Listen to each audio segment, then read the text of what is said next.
ইবলিস শয়তান। আচ্ছা শয়তান বলো বড় পণ্ডিত না, ও বুঝাচ্ছে।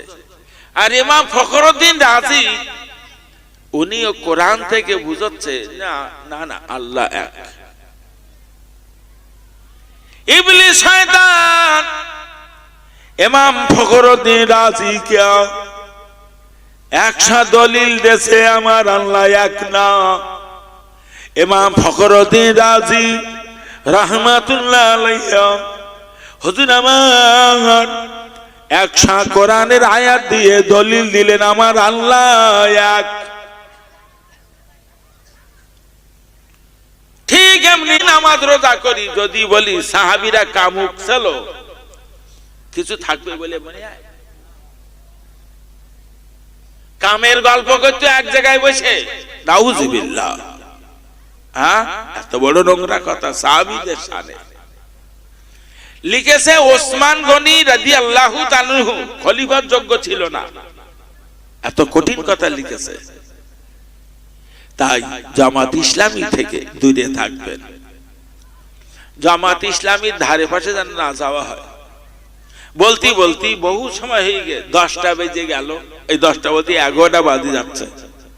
তো আমি আপনাদের কাছ থেকে বিদায় নেব। আমাদের হাফেজ আরিফ বিল্লাহ সাহেব কোথায় আছো? কচি চলে এসো। আমরা অল ইন্ডিয়া সুন্নাতুল জামাত সংগঠন করি। আমাদের সংগঠনের নেতৃত্বে দায়িত্বে আমাদের অনেকগুলো মাদ্রাসা চলে, আমাদের অনেকগুলো কেরালা মডেল মাদ্রাসা চলে।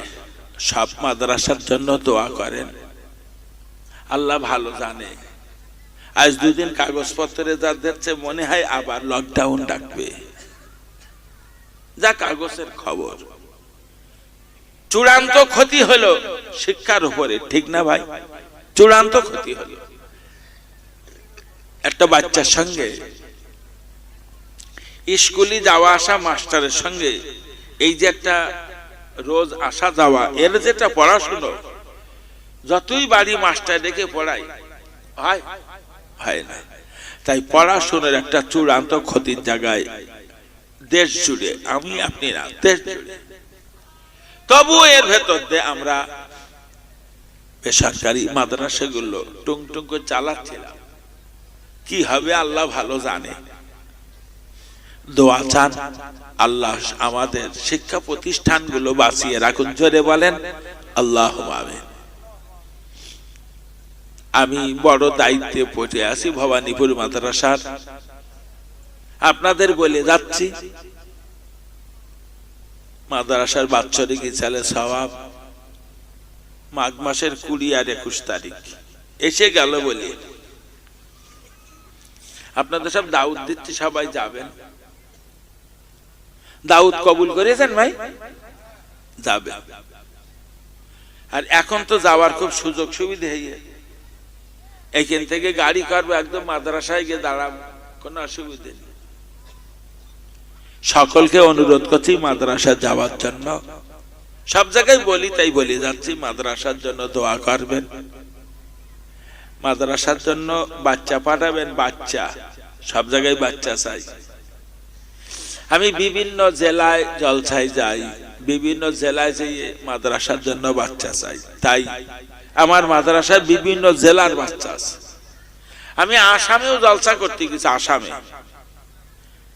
তো পশ্চিমবঙ্গের তুলনায় আসামবাসী একটু গরিব।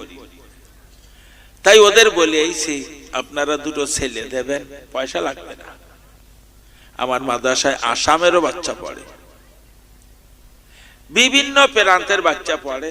বিরাট বড় আসানে মাদ্রাসা করেছি। হাদিসে আছে মান তাশাব্বাহা বিকওমিন ফাহুয়া মিনহুম, যারা যাদের অনুসরণ করে চলে আল্লাহ কিয়ামতের দিন তাদের সঙ্গে তার হাসর নাসর করে। তো আল্লাহ জানো কিয়ামতের দিন ফুরফুরার পীর আবু বকর আর আল্লামা রুহুল আমিনের সঙ্গে হাসর নাসর করেন। শুধু এই চিন্তা, এই নিয়তে মাদ্রাসা করেছে। দাদা হুজুর আর বসিরহাট হুজুরের জীবনীতে লেখা আছে তারা এই দেশের মাটিতে 1100 মসজিদ আর 800 মাদ্রাসা তৈরি করে কবরে গিয়ে একটু সুবহানাল্লাহ বলবেন না? আচ্ছা কি কষ্ট হইয়ে বলেন দিন। আমরা যাই কোটা মাদ্রাসা করেছি, তাই দুই এক সময় পরিচালনা করতে জানে কলজাই পানি উঠে যাচ্ছে। আর কি কষ্ট তারা করেছে, মাথা কাজ করে না, কোরল কি থেকে যায়। তখন রাস্তাঘাট কত দুর্বল। আমরা তো এতদিন এইখানতে নদী পার করে আপনারা নিয়ে গেছেন, তাই না? আজকে না গাড়ি এখানে এসছে, এখান থেকে 30, 40, 50 বছর আগে তখন এসব রাস্তায় ওসব পাকা টাকা হয়নি, ইট বিছিন্ন হয়নি, শুধু মাটির রাস্তা। আমরা দেখেছি কোন কোন জায়গায় 20 হাত রাস্তা নেই। এরা কি বলতে বলেন দিন? কি বলতো?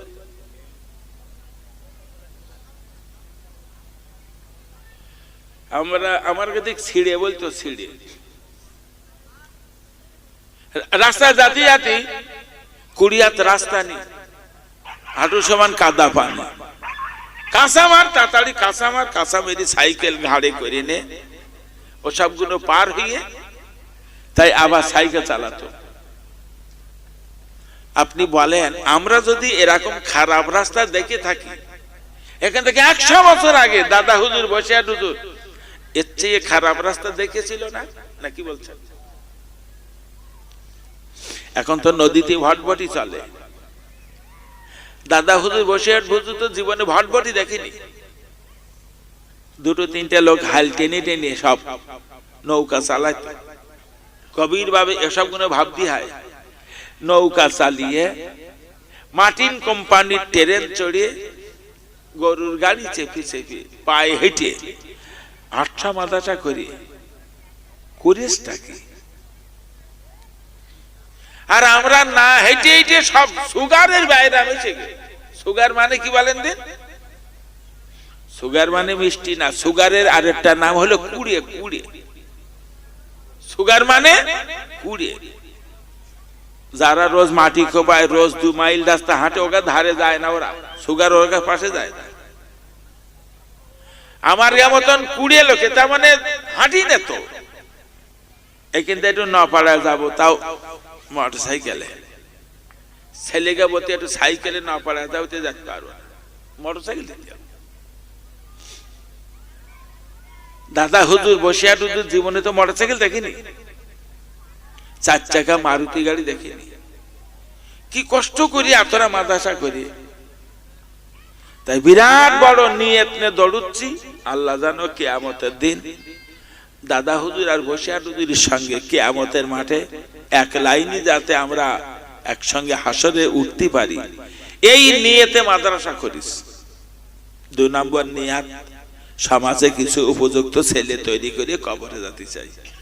আল্লাহর রহমত, আমাদের অনেক ছাত্র সব ভালো ভালো আলেম তৈরি হয়ে গেছে। আমার অনেক ছাত্র তারা সব বড় বড় কিতাব পড়াচ্ছে মাদ্রাসায়, দেখে না জানডা শান্তি পাচ্ছে। ছাত্ররা আমাদের ছাত্র, বড় বড় কিতাব পড়াচ্ছে আমাদের ছাত্ররা, বিভিন্ন মসজিদে ইমামতি করছে, বিভিন্ন জায়গায় ওয়াজ নসিহত করছে, মনের দিক দিয়ে তৃপ্তি পাচ্ছি। এই ছেলেগুলো আমাদের। আপনাদের কাছে ছেলে চাচ্ছি, ছেলে পারলে ছেলে দেবেন। রমজান বাদে বছর শুরু হয়, ক্লাস 4-5 পর্যন্ত পড়িয়ে ছেলেটাকে আমাদের মাদ্রাসা দেবেন। তাহলে মাদ্রাসার জন্য দোয়া চাইছি, ছেলে চাইছি, ওই সঙ্গে আপনাদের দানের একটা অংশ মাদ্রাসা দেবেন। 1 সাজের 40 টাকা যদি কেউ পারেন দেবেন, বদলা আল্লাহ দেবে। 1 বস্তা 40 টাকা, 1 বস্তা চাল 700 টাকা লাগে, 25 কেজি 40 বস্তা। যদি কেউ পারেন 1 বস্তা 40 টাকা দেবেন, বদলা আল্লাহ দেবে। আমি কিছু দিতে পারবো না, আমার কিছু নিয়ে দেওয়ার, শুধু দৌড়ুচ্ছি। 2টো নিয়ত নে বলি, 4টা নিয়ত। আল্লাহ জানো দাদা হুজুর আর বসিয়ার হুজুরের সঙ্গে হাসর নাসর করে। 2 নম্বর নিয়ত, সমাজে কিছু উপযুক্ত ছেলে তৈরি করে যাব। শেষ কথা বলছি, আপনারা বসিয়ার হুজুরের লেখা কিতাবগুলো ঘরে রাখেন, কোন দলমত